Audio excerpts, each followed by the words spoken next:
¿Qué sucede cuando un hombre elige vivir solo, sin una mujer, sin una pareja, sin distracciones? La mayoría de las personas asumen que está solo, incompleto o incluso huyendo de la responsabilidad. Pero Carl Jung, el legendario psicólogo, veía la soledad de otra manera. Él creía que un hombre solo no está necesariamente escondiéndose. Podría estar enfrentando el mayor desafío de su vida, el enfrentamiento consigo mismo. Durante siglos, las sociedades han medido el valor de un hombre por sus relaciones, su capacidad de proveer, proteger y pertenecer a algo más allá de sí mismo. Pero, ¿qué pasa con el hombre que se aleja de todo eso? El hombre que vive solo, no por amargura o fracaso, sino por elección.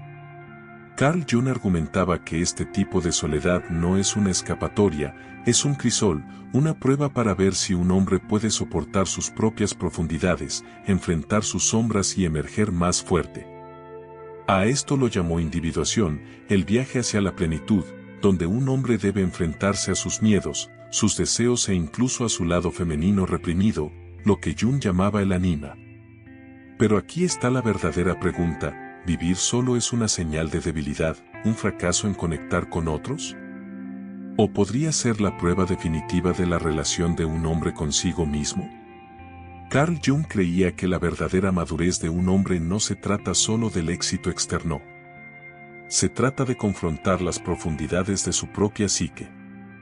En el corazón de esta transformación está la individuación, el proceso de toda la vida de integrar todas las partes de uno mismo, tanto conscientes como inconscientes, para convertirse en un ser completo.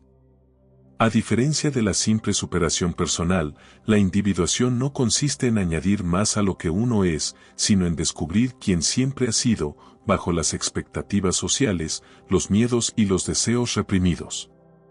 Y para muchos hombres, la soledad es el único entorno donde este trabajo profundo puede realmente comenzar. Pero este viaje no es cómodo. La soledad obliga a un hombre a encontrarse con su sombra, el aspecto oculto y a menudo rechazado de sí mismo que preferiría ignorar. La ira, la vulnerabilidad, la vergüenza o incluso el potencial no realizado se esconden en la sombra. Y sin distracciones, un hombre solo no tiene más opción que enfrentarlas. La mayoría de las personas huyen de este enfrentamiento, llenando sus vidas de ruido, relaciones o trabajo para evitar el silencio donde la sombra habla más fuerte. Pero Jung advirtió que, hasta que un hombre no reconozca estas partes oscuras, ellas lo controlarán inconscientemente a través de proyecciones, miedos irracionales o autosabotaje. Aquí es donde surge la distinción crítica entre soledad y aislamiento. La soledad, entendida como loneliness, es un estado de carencia, un vacío que clama por ser llenado por otros. Pero la solitud en el sentido junguiano es un vacío deliberado y fértil.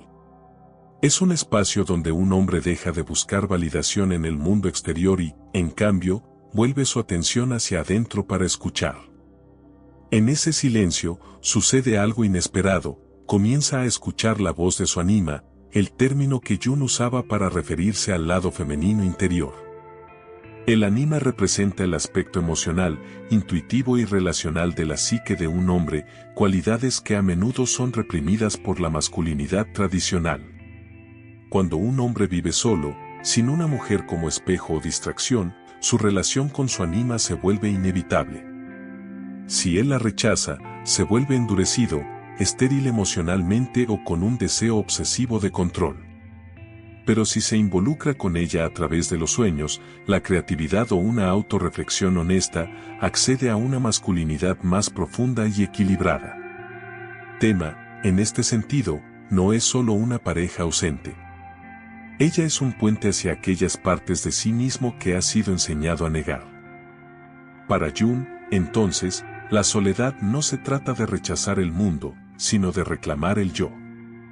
Un hombre que puede sentarse con su sombra y conversar con su anima no está huyendo de la vida. Se está preparando para enfrentarse a ella con una presencia más plena y auténtica. La pregunta no es si un hombre debe vivir solo, sino si puede usar esa soledad para convertirse en alguien que ya no necesita esconderse de los demás ni de sí mismo. La soledad, cuando se aborda conscientemente, puede ser una forja de transformación. Pero cuando se evita o se usa mal, se convierte en una prisión. Un hombre solo corre el riesgo de deslizarse de la soledad a la aislación, donde el silencio ya no ilumina, sino que devora. Sin el contrapeso del compromiso significativo, la mente gira hacia adentro de forma destructiva. Se instala el estancamiento. La creatividad se marchita y los mismos pensamientos no resueltos se repiten interminablemente como un disco rayado. La depresión puede crecer en ese vacío, no porque la soledad en sí sea dañina, sino porque el hombre ha dejado de avanzar. Peor aún, sin el espejo de los demás para confrontar su ego, puede caer en el narcisismo, confundiendo la autoabsorción con el autodescubrimiento, convencido de que ha superado la necesidad de cualquier otra persona. Aquí es donde emerge la sombra del síndrome de Peter Pan, hombres que rechazan las relaciones no por fortaleza, sino por miedo. Pueden sentirse orgullosos de su independencia, pero siguen siendo emocionalmente adolescentes, evitando la vulnerabilidad y la responsabilidad que exige una conexión verdadera. Jung comprendía que una juventud perpetua no es libertad, sino una negativa a enfrentar las demandas de la adultez. Un hombre atrapado en esta trampa puede llenar su soledad con distracciones, trabajo interminable, escapismo o conquistas vacías, pero nunca enfrenta la pregunta más profunda, ¿qué está evitando dentro de sí mismo? La advertencia de Jung va al corazón de este dilema: la soledad no proviene de no tener personas alrededor, sino de no poder comunicar aquello que se siente importante. Un hombre rodeado de multitudes puede seguir sintiéndose solo si le falta el coraje para expresar sus verdaderos pensamientos, deseos o miedos. Por el contrario, un hombre físicamente solo puede sentirse profundamente conectado consigo mismo, con las ideas, incluso con el mundo, si ha aprendido a articular y honrar su vida interior. El peligro, entonces, no es vivir solo, sino vivir sin crecimiento, sin la disposición a traducir la soledad en algo más grande que la mera autopreservación. La línea entre la soledad y la aislación es delgada pero crítica. Una conduce a la profundidad, la otra a la decadencia. La diferencia está en si un hombre usa su soledad para esconderse o para finalmente encontrarse consigo mismo. La verdadera soledad, cuando se abraza con intención, se convierte en un espacio sagrado donde un hombre puede lograr lo que Jung llamó integración psíquica. La unión armoniosa de sus energías masculina y femenina. En el silencio de estar solo, un hombre ya no necesita actuar ni ajustarse a las expectativas externas. Finalmente puede escuchar los susurros de su ánima, el aspecto intuitivo, emocional y creativo de su psique que la sociedad a menudo enseña a los hombres a suprimir. Al involucrarse con estas cualidades en lugar de negarlas, se vuelve más equilibrado, más completo, los bordes endurecidos de una masculinidad rígida se suavizan, mientras que la pasividad de una feminidad no expresada gana fuerza. Lo que emerge es un hombre que no está tiranizado por sus emociones ni desvinculado de ellas. Un hombre capaz tanto de la acción como de la reflexión, de la fuerza y la sensibilidad. Uno de los mayores regalos de la soledad consciente es el cultivo de la autosuficiencia. No del tipo que rechaza toda conexión, sino del tipo que elimina la desesperación por la validación externa. Muchos hombres, de forma inconsciente, buscan parejas, estatus o logros para llenar un vacío interior, confiando en estos reflejos para sentirse valiosos. Pero la soledad elimina estas muletas. Estando solo, un hombre debe enfrentar la inquietante pregunta: ¿quién soy cuando nadie me está observando? La respuesta o lo destruye o lo forja en alguien que ya no necesita aplausos para conocer su propio valor. Esta es la diferencia entre necesitar a una mujer o a cualquier otra persona y elegirla, entre dependencia y conexión genuina. La historia ofrece poderosos ejemplos de hombres que aprovecharon la soledad para transformarse. Los ermitaños del desierto en el cristianismo primitivo, los monjes del budismo tibetano y filósofos como Nietzsche se retiraron de la sociedad no para escapar de la vida, sino para encontrarla a un nivel más profundo.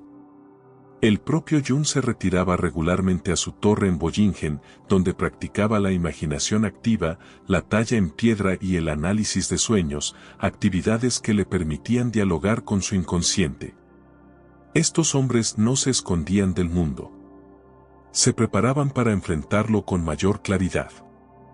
Su soledad no era un fin, sino un rito de paso, uno que les permitía regresar a la sociedad con algo de verdadero valor para ofrecer. La soledad consciente, entonces, no trata de rechazo, sino de regresar a la fuente. Es donde un hombre se reconstruye desde adentro hacia afuera, para que cuando regrese al mundo de las relaciones y responsabilidades, lo haga desde un lugar de plenitud, no de carencia. El objetivo no es vivir solo para siempre, sino asegurarse de que, si lo hace, prospere. Y si elige una pareja, que lo haga no por necesidad, sino por deseo genuino. Esa es la alquimia de la soledad, convierte el aislamiento en iniciación y la soledad en cuna de un yo inquebrantable. Para un hombre que navega la soledad de manera consciente, la herramienta más poderosa es el diario personal y el análisis de sueños. Pilares de la autorreflexión junguiana. Llevar un diario crea un espejo para la psique, revelando patrones, pensamientos y emociones que a menudo pasan desapercibidos. Pero más importante aún, da forma al inconsciente. Los sueños, en la visión de Jung, son mensajes directos del yo profundo, simbólicos, a menudo inquietantes, pero siempre significativos. Registrarlos e interpretarlos no con fórmulas rígidas, sino con curiosidad permite a un hombre descifrar su mundo interior. ¿Por qué aparece una y otra vez ese sueño de ser perseguido? ¿Qué representa la figura desconocida en sus sueños? No son solo imágenes aleatorias, son fragmentos del yo que piden ser reconocidos. Con el tiempo, esta práctica construye un diálogo interno que transforma la soledad de vacío en terreno fértil para el autodescubrimiento. Sin embargo, la reflexión por sí sola no es suficiente. La energía también debe fluir hacia afuera. Aquí es donde la expresión creativa se vuelve vital.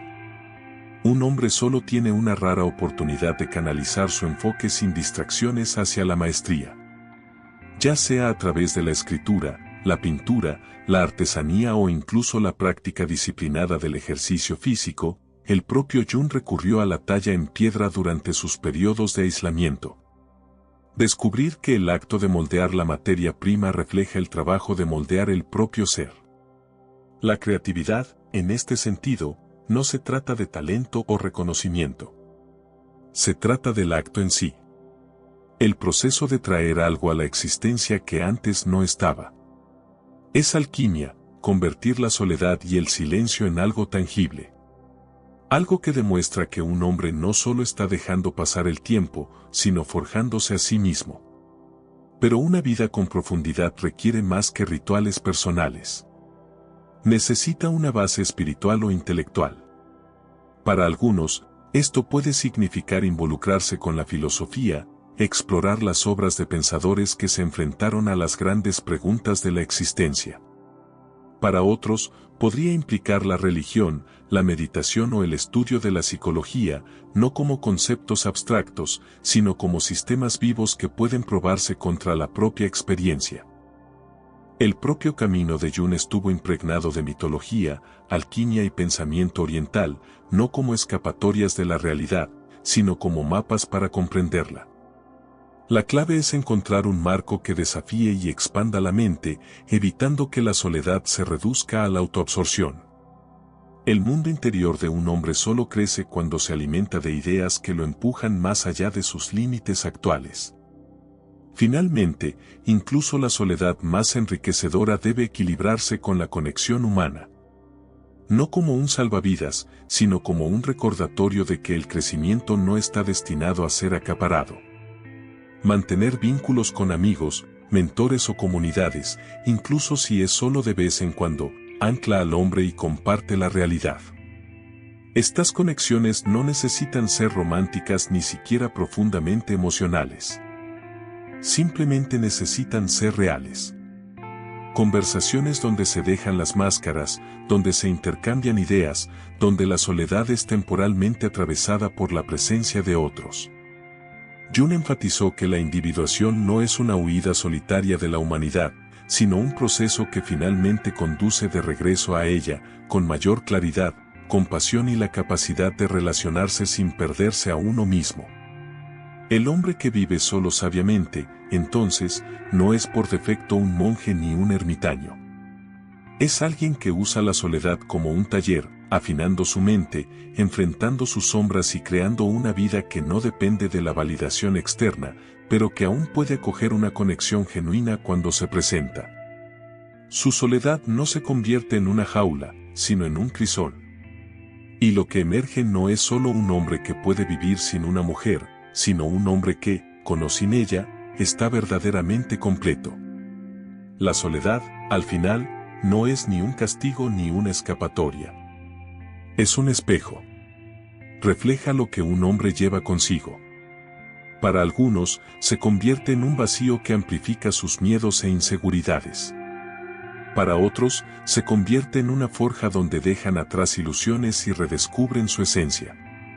Las ideas de Carl Jung revelan que el factor crítico no es si un hombre vive solo, sino cómo se encuentra consigo mismo en esa soledad. ¿Utiliza el silencio para evitar el crecimiento o para enfrentarlo? ¿Se aferra a las distracciones o se sienta con la incomodidad hasta que lo transforma? Las respuestas determinan si la soledad será su mejor maestra o su lenta desintegración. Las palabras de Jung resuenan con más fuerza aquí: el privilegio de toda una vida es llegar a ser quien realmente eres. Este es el propósito último de la soledad. No rechazar el mundo, sino regresar a él con un yo que ya no depende de él. Un hombre que ha enfrentado sus sombras, integrado sus contradicciones y aprendido a estar solo no se ve disminuido por la soledad. Se ve refinado por ella. Ya no busca una pareja por desesperación, sino desde un lugar de plenitud. Y si elige permanecer solo, lo hace no por miedo, sino porque ha encontrado una riqueza interior que las cosas externas no pueden replicar. Entonces, ¿qué piensas tú? ¿Podría la soledad ser el camino oculto hacia la mayor fortaleza de un hombre? Una prueba que, si se soporta conscientemente, conduce a un autoconocimiento inquebrantable. ¿O es la pareja una fuerza insustituible, sin la cual el crecimiento de un hombre queda incompleto? El debate es antiguo, pero la pregunta es personal. Comparte tus pensamientos abajo. ¿Has experimentado el poder transformador de la soledad o crees que la conexión es el verdadero catalizador del crecimiento? Discutámoslo. Y si esta perspectiva resonó contigo, no olvides dar me gusta y suscribirte para más exploraciones sobre la psicología profunda y los territorios inexplorados del yo. Hasta la próxima, enfrenta tu silencio con valentía.